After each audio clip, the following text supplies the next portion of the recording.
टाळून तुम्ही प्रबोधनाची दिशा पकडू शकत नाही, हे तर हे वैज्ञानिक म्हणा किंवा सामाजिक म्हणा ते सत्य आहे. आणि विचारवंतांविषयी जर कृतज्ञता व्यक्त करायची असेल तर त्यांना जे काही काम केलेलं आहे ते आपण पुढे नेलं पाहिजे आणि त्यांना जे काम ज्या शिस्तीत केलेलं आहे त्या शिस्तीतच गेलं पाहिजे. आणि रेगे हे अतिशय काटेकोर शिस्तीचे ग्रस्त होते. याचा मला अनुभव आहे जवळपास 12 वर्षांचा. 1 वर्ष मी वाईच्या कॉलेजात शिकवत होतो तेव्हा गुरुशिष्य परंपरेतील गुरुशिष्याचं नातं काय असतं हे मला शास्त्रीजी आणि रेगे यांच्या सहवासात मिळालं. आणि नंतर 91 ते 2000 ते जाईतोपर्यंत जी वेगवेगळी शिबिरं ते घेत होते त्या शिबिरांना मी आवर्जून जात असे. एखाद दुसरं कदाचित चुकलेला असेल, पण एक काटेकोर शिस्तीचा माणूस, अतिशय शिस्तबद्ध असा तो माणूस होता. आता तुम्हाला कल्पना आहे की एक फरक गोखले सरांनी अतिशय चांगला केलेला आहे त्यांच्या पेपरमध्ये की रेगे हे विचारवंत आणि रेगे हा साधा माणूस. असा साधा माणूस ज्या ज्या चुका करू शकतो, तार्किक चुका, त्या रेगेने केलेल्या आहेत असं त्यांचं मत आहे. आणि ते बरोबरही आहे. आणि तत्वज्ञाची एक खासियत अशी असते की चूक जरी केलेली असली किंवा झालेली असली, मान्य करायची नसली, तर त्याला एक तात्विक मोलामाई दिला जातो. असा भास रेग्यांच्या विशेषतः श्रद्धा, ईश्वर वगैरे ह्या ज्या तर्काच्या पलीकडच्या गोष्टी आहेत की ज्या फक्त मान्य करायच्या त्याच्या बाबतीमध्ये घडता असे दिसतं. पण रेगेंचा वाचक वर्ग 2 प्रकारचा होता. एक तत्वज्ञानाच्या क्षेत्रातला आपण जे सगळे आहोत ज्यांना तांत्रिक तत्वज्ञान कळतं ते, आणि ज्यांना तत्वज्ञानाची आवड आहे, ज्यांना अभ्यास करायचा आहे, असा एक वेगळा सुशिक्षित वाचक वर्ग त्यांना लाभलेला होता. आणि तो वेगवेगळ्या चळवळीतला होता. समाजवादी, कम्युनिस्ट हे असे वेगवेगळ्या ज्या चळवळी होत्या त्या चळवळीतला तो एक वाचक वर्ग त्यांना लाभलेला होता. आणि त्यांच्यासाठी म्हणून त्यांनी एक वेगळ्या पद्धतीनं, परंतु आशय हरवणार नाही अशा पद्धतीनं ते त्यांना तत्वज्ञान शिकवत असत. आणि त्याच्यातून अनेक घोटाळे असे झालेले आहेत. खरं म्हणजे घोटाळे म्हणा किंवा मला आता हे बोलत असताना एक सुचलं असं की कांट, रसेल आणि रेगे यांच्यामध्ये काहीतरी नातं आहे. कांटचा विचारव्यूह या नावाचे मोठा लेख त्यांनी लिहिलेला आहे. तसा रेगेंचा विचारव्यूह असा एक लेख जर समजा कोणी लिहिलाच नाही तर मीच लिहिला. आणि रसेल आणि रेगे यांच्यामध्ये बरंचसं साम्य आहे. रसेलच्या मैत्रिणी हा मुद्दा सोडला तर रसेलचं आयुष्य आणि रेगेंचं आयुष्य समांतर आहे हे त्यांनी स्वतःसुद्धा म्हटलेलं आहे. आणि रसेल होण्याचा माझा प्रयत्न फसला असंही त्यांनी त्यांच्या एका दिवाळी अंकातल्या साध्या लेखामध्ये असं म्हटलेलं आहे. रेगे हे मराठी वैचारिक विषयाला पडलेलं कूट आहे. खरं पझल आहे, नॉट रिडल. आणि ते एकतर सोडायचं असेल, ते सोडवायचं जर असेल तर त्याला विशिष्ट तत्वज्ञानात्मक आणि सामाजिक स्वरूपाच्या फझी लॉजिकची गरज आहे. फझी लॉजिक तुम्हाला माहिती आहे असं समजतो, ते काय सांगत बसत नाही. 1977 साली नोबेल पुरस्कार विजेते रोमानोविच प्रिगोगिन आणि बेल्जियन भौतिकशास्त्रज्ञ होता आणि त्यांची सहकारी होती, हयात आहे ती इजाबेल स्टेग्नर्स नावाच्या बाई होत्या. या दोघांनी ऑर्डर आउट ऑफ केऑस या नावाचं एक पुस्तक लिहिलेलं आहे. हा म्हणजे हे विश्व जे आहे सगळं ब्रह्मांड हे कसंही इतस्ततः फेकलेलं आहे असं दिसतंय. आणि आता नवीन जी दुर्बीण गेली जेम्सची, तिनं तर इतकी अफाट चित्र पाठवलेली आहेत की हे विश्व काय म्हणजे आश्चर्य असं हे म्हणता येत नाही. सतसत विलक्षण असं म्हणायचा मोह होतो मला. तरी सुद्धा त्याच्यामध्ये एक ऑर्डर आहे. त्या सगळ्यामध्ये एक ऑर्डर आहे. आता साहजिकच ही ऑर्डर कुणी दिली असं एक काहीतरी गॅलिलिओच्या प्रश्नासारखा प्रश्न येतो आणि मग माणूस तिकडे ईश्वराकडे वगैरे जायला लागतो. पण हे वैज्ञानिक ईश्वराकडे तातडीनं जात नसतात, ते खूप उशिरा जातात. ते न्यूटन म्हणा किंवा आणखी कुणीही म्हणा, ते त्यांच्या उदाहरणानं आपल्या लक्षात येईल. तर हे विश्व जे आहे ते अशा एका विशिष्ट रचनेचा आहे आणि प्रत्येक घटक त्याचा एकमेकांशी जोडलेला आहे आणि तो एका विशिष्ट पद्धतीनं जोडलेला आहे. त्याचा अलीकडचा सिद्धांत म्हणजे नॅनो टेक्नॉलॉजी आहे. किंवा साध्या भाषेत तुम्ही म्हणाल की देवाच्या इच्छेशिवाय पान सुद्धा हलत नाही, इथे पान हललं तर दुसरी काहीतरी भूकंप घडतो असं एक साधारण ढोबळमानाने ते म्हणता येईल. हे असाच विचारव्यूह रेगेंच्या सगळ्या विचारांमध्ये मला दिसतो. त्यामुळे रेगेनचा एक सुटा विचार जर घेतला, विवेकवाद किंवा श्रद्धा, तर तो दुसऱ्याशी जोडलेला आहे. तो नुसताच असा वेगळा काढून त्याची मांडणी करता येणं शक्य नाही आहे. पण आता आपण इतके म्हणजे आपण फिलॉसॉफीचे लोक कसलेले आहोत की आपण तो बरोबर विचार काढतो. जसा दीप्तीने काढला किंवा नवलीने काढला किंवा आणखी कोणीतरी काढतील किंवा मी सुद्धा काढण्याचा प्रयत्न करतो आहे. या ऑर्डर आउट ऑफ केऑसमधून एक तुकडा बरोबर बाजूला काढायचा आणि त्याचं विज्ञान बनवायचं, हे अरिस्टॉटलपासून आहे. तेव्हा ही रेगेनच्या विचारविश्वाची मांडणी आहे. त्याच्यातून मी फक्त एकच मुद्दा आता घेतो, तो असा की रेगनवर या सगळ्या भानगडीमध्ये मधल्या ते जाण्याच्या पूर्वी 91 ते 2000 त्यांच्यावर एक आरोप झाला. तो आरोप होता नवहिंदुत्ववादाचा. ते रेगे हे नवहिंदुत्ववादी आहेत आणि आता हिंदुत्ववाद किती उग्र आहे हे सांगायची गरज नाही, त्याचं वर्णनाची काही गरज नाही आहे. ते अनेकांनी सकाळी वर्णन केलं आणि तुम्ही बाहेर तिथे ऐकायला मिळतं आणि तुम्हाला अनुभवायला सुद्धा होतं. रेगे नवहिंदुत्ववादी होते का? त्यांनी हिंदुत्ववाद मांडला का? आता काय झालंय, पळशीकरांनी ते बरोबर सांगितलेलं आहे. के.जे. शहा त्यांच्या संपर्कात आले. आपण काही लोकांनी के.जे. शहांना ऐकलेलं आहे, यांनी सुद्धा ऐकलेलं आहे, म्हणजे सगळ्यांनीच बहुतेकांनी के.जे. शहांना ऐकले. के.जे. शहांचा एक आग्रह होता, ते तिकडून आले विटगेन्स्टाईनकडून शिकून वगैरे, आणि त्यांच्या लक्षात आलं की आपले भारतीय तत्वज्ञान सुद्धा अतिशय समृद्ध आहे. ते आपल्या लोकांना आपल्या भाषेत आपल्या पद्धतीनं ते समजावून दिलं पाहिजे आणि आपले प्रश्न आपण सोडवले पाहिजे. रेगे शहांच्या संपर्कात आले आणि तो प्रभाव त्यांच्यावर पडला. तोपर्यंत ते पाश्चात्य तत्वज्ञानाच्या प्रभावाखाली होते, पण शहांच्या संपर्कामुळे त्यांना भारतीय तत्वज्ञान सुद्धा नीट मांडलं पाहिजे असं त्यांच्या लक्षात आलं. आणि ही अतिशय उत्तम गोष्ट आहे की ते संस्कृत शिकले निवृत्तीनंतर आणि मग त्यात त्यांनी नॅचरली गती मिळवली आणि शहांच्या बोलण्याचा प्रभाव म्हणून त्यांनी त्यांना ते आधीपासून खूप ठिकाणी लिहायचेच आणि नवभारतचं संपादकपद आल्यानंतर त्यांनी 2 गोष्टी केल्या.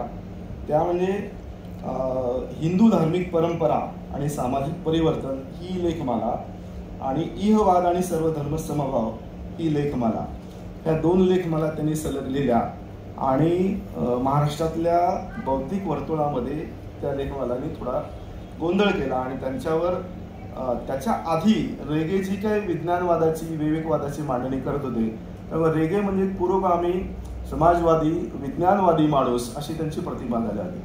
पण ह्या 2 लेखमालांनी आणि कालनिर्णयमधल्या मी आस्तिक का आहे, परंपरागत श्रद्धा आणि तिसरं देवाशी भांडण, छान वाटते हे ऐकायला. ह्या 3 लेखांनी आणि या 2 लेखमालांनी रेगे हे नवहिंदुत्ववादी आहेत, ते हिंदुत्ववादाकडे झुकले आहेत, त्यांना नव्या पद्धतीनं हिंदुत्वात मांडायचं आहे. सावरकरांचा पुण्यभू आणि पितृभू आणि आ सिंधू सिंधू हे रेगे तत्वज्ञानाच्या भाषेत मांडत आहेत असा त्यांच्यावर आरोप झाला. आता हा आरोप ज्यांनी केला होता, मला माहितीत ती नावं, पण ह्या आरोपाची मांडणी म्हणजे हे आरोप लिखित स्वरूपामध्ये यावर्षी आले. ते इतके दिवस ते आलेले नव्हते, इतकी वर्ष ते आले नाही. आणि रेगेनवरचा एक नवभारतचा विशेषांक निघाला मार्च 24 म्हणजे यावर्षी, आणि त्याच्यामध्ये त्यांची मुलगी रूपा, भालचंद्र मुणगेकर, किशोर बेडकेहाळ, प्रसन्न दाभोळकर, विजय नाईक, अनिल जोशी, राजीव नाईक, अशोक जोशी म्हणजे तर्कतीर्थांचे पुतणे, ह्या सगळ्या लोकांनी हे आरोप खोडून काढले, म्हणजे खंडन केलं. पण मंडनच समोर नव्हतं, लिखित स्वरूपात मंडन नव्हतं पण खंडन आलं, असं वेगळ्या पद्धतीनं आलं. म्हणजे चारवाक आला, मंडनाच्या स्वरूपात न येता खंडनाच्या स्वरूपात आला, मग त्याचं मंडन सुरू झालं. तसं हे काहीतरी एक चमत्कारिक तत्वज्ञानाच्या क्षेत्रामध्ये महाराष्ट्रातल्या बौद्धिक जीवनामध्ये ही गोष्ट घडली. त्याच्यामुळे मला असं वाटलं, आणि माझे मित्र दरेकर सर इथे आहेत, आमचं नेहमी बोलणं होत असतं, ते म्हणाले हे नवहिंदुत्वात आता आलेलं आहे तर आपण याचं काहीतरी केलं पाहिजे, याचं हे डिफेंड तरी केलं पाहिजे किंवा ते बरोबर आहे तरी म्हटलं पाहिजे. पण आता रेगेनचं एकूण प्रकृती पाहता ते हिंदुत्ववादी आहेत असं नाही, हिंदुत्ववादी नाहीत हे मला नक्की माहीत होतं, पण माझी ती श्रद्धा नव्हती. म्हणजे ती श्रद्धा आहे असं मला वाटत होतं, पण आता श्रद्धेचं रूपांतर जर विश्वासात करायचं असेल तर पुरावे शोधणं आवश्यक आहे. त्यामुळे ते पुरावे मी सगळे शोधले आता नवहिंदुत्ववाद ही कल्पना तत्वज्ञानातली नाही आणि हिंदुइझम हा शब्द सुद्धा तत्वज्ञानातला नाहीये, तो राज्यशास्त्रातून किंवा राजकारणात आला. तो राजाराम मोहन रॉयने पहिल्यांदा वापरला. ब्रिटिशांना हिंदू धर्म काय हे समजावून देण्यासाठी त्यांनी तो त्या काळात वापरला. त्याच्यानंतर नवहिंदुत्ववाद हा शब्द सुहास पळशीकर आणि राजेंद्र होरा यांनी त्यांच्या एका निबंधामध्ये 1991 साली वापरला आणि तिथून तो प्रचारामध्ये आला. तो फिलॉसॉफीतला शब्द नाही आणि ती कल्पना फिलॉसॉफीची वाटली तरी ती मूळ पॉलिटिक्समधली आहे. आता रेगनचा हे रेगे नवहिंदुत्ववादी नाहीत असं जर समजावून घ्यायचं असेल तर रेगनची मूळ कल्पना जी धर्माची म्हणजे हिंदू, इस्लाम, ख्रिश्चनिटी, पर्शियन हे धर्म हे सेक्टरियन धर्म आहेत. पण ते धर्म कशाला म्हणतात ते परत त्यांच्या श्रद्धेकडे जातं. म्हणजे ते अतीतावरची श्रद्धा जी आहे तशी ती श्रद्धेकडे जातं. भारतीय प्रबोधन हा ग्रंथ 1973 साली आला. त्याला आता 50 वरून जास्त वर्ष आली. त्यात प्रबोधनाचं स्वरूप या नावाचा एक ग्रंथ, या नावाचा एक निबंध रेग्याने लिहिला. त्यात रेगे लिहितात की धर्म नेहमीच वैयक्तिक असतो. आपल्या वैयक्तिक प्रवृत्तीशी जुळणारी विचारसरणी घडवणे आणि त्यानुसार जीवनाला आकार देणे हा वैयक्तिक धर्म आहे. हा धर्म परंपरेने प्राप्त झालेला नसतो. या धर्माला 2 कसोट्या सांभाळाव्या लागतात. एक, जर तो खरा धर्म असेल, जगण्याचा मार्ग असेल तर त्या मार्गाने सुसंगतपणे जगता आलं पाहिजे. वास्तव परिस्थितीचे आणि भौतिक परिस्थितीचे यथार्थ आकलन करून त्यापासून निष्पन्न होणारी आपली सामाजिक कर्तव्ये पार पाडीत त्या मार्गाने जगता आलं पाहिजे. अर्थात प्रचलित सामाजिक व्यवस्थेचे विवेक्षित दिशेने परिवर्तन करण्याचे आवाहनही या धर्माकडून व्यक्तीला लाभू शकते किंवा लाभले पाहिजे. तसे असेल तर सामाजिक व्यवस्था बदलण्याचा प्रयत्न करणे हे त्या व्यक्तीचे कर्तव्य ठरते. ही सगळी रॅशनल मांडणी आहे. व्यक्तिगत धर्म आहे पण केवळ तो माझ्यापुरता राहत नाही, तर तो सामाजिक बदलाला, परिवर्तनाला मला प्रवृत्त करतो. हे सगळं नंतर धर्म सुधारणेचा जो अनेक प्रयत्न झाले त्यांच्याकडून, त्यांनी ज्या काय टीका केल्या सर्वच धर्मावर केल्या, त्या इस्लामवर केल्या, ख्रिश्चनिटीवर केल्या, पर्शियनांवर केल्या आणि हिंदूवरही केल्या. हिंदू धर्मावरही त्यांनी अतिशय कडक शब्दामध्ये टीका केलेली आहे की जे सगळ्या पुरोगामीने मागे टाकलेले आहे. दुसरी कसोटी अशी की या धर्माची गृहीत कृत्ये निसर्गाचे आणि मानवी समाजाचे प्रमाण ज्ञान व्हॅलिड ट्रू नॉलेज यथार्थ ज्ञान प्रस्थापित करण्यात आलेलं आहे त्याच्याशी सुसंगत असलं पाहिजे. आमचा धर्म श्रद्धेवर आधारलेला आहे. श्रद्धा निरंकुश असते. ती तिच्या केवळ मनपूर्वक उत्कटतेमुळे आम्ही तिच्यावर विश्वास ठेवतो असे म्हणून भागणार नाही. ती आमच्या अनुभवाला उतरली पाहिजे. प्रस्थापित ज्ञानाशी विसंगत अशा स्वरूपाची श्रद्धा गंभीरपणे स्वीकारता येणार नाही. ही तिची दुसरी कसोटी आहे. म्हणजे हा धर्म, या पद्धतीचा धर्म नागरिकाला स्वीकारता येतो असं नाहीये, तर संन्याशाला आणि भिक्षूलाही स्वीकारता येतो, पण तेही समाजाचा भाग असतात. आणि आता संन्यासी, भिक्षू, साधू ही मंडळी राजकारणामध्ये सक्रिय आहेत वेगवेगळ्या पद्धतीनं, हे आपल्याला माहिती आहे.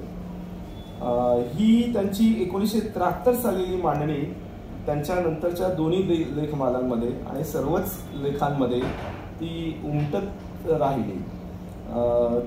पण त्याच्यानंतर ते आणखी एका ठिकाणी इहवाद हा जे या इहवादाचा जो पहिला लेख आहे त्याच्यामध्ये ते इहवादाच्या दृष्टिकोनातून जो सगळ्यांना आवडता असतो, धर्माची आणखी एक कल्पना मांडतात.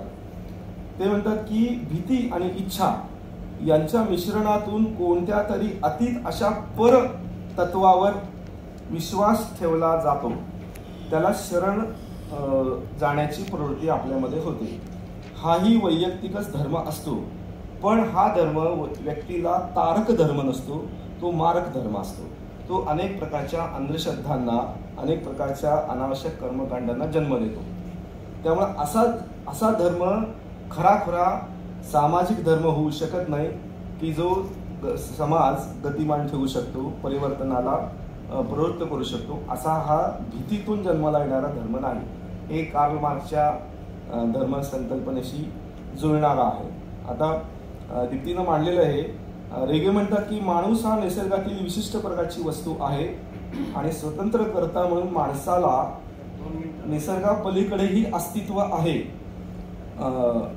हे जर लक्षात घेतलं तर ते जे माणसाचं दर्शन होतं, जे माणूस निसर्ग आणि विज्ञान यांचा विषय आहे, हे जर समजावून घेतलं तर ते दर्शन सुद्धा धार्मिकच दर्शन असतं आणि तो सुद्धा धर्मच असतो. अशी ही रेगेंची धर्माची मूळ कल्पना आहे. आता नंतर त्यांनी जे काही सर्व धर्मांवर टीका केल्या, प्रत्येक धर्माची वैशिष्ट्य सांगितली, त्या त्या धर्माचं विश्लेषण केलं, ते स्वरूप समजावून सांगितलं. त्याच्यातनं रेगनविषयीचे अनेक गैरसमज होत गेले आणि रेगेनी पण हे आरोप सगळे निराधार आहेत, ही तर काही शंका नाही आहे. आणि 1994ला त्यांनी एक मोठा शिबिर घेतलं होतं, त्याची हे पॅम्पलेट आहे माझ्याकडे. आता ते वाचून दाखवायलाही वेळ नाही आणि बघायलाही ते वेळ नाही. हे सगळे आरोप निराधार आहेत.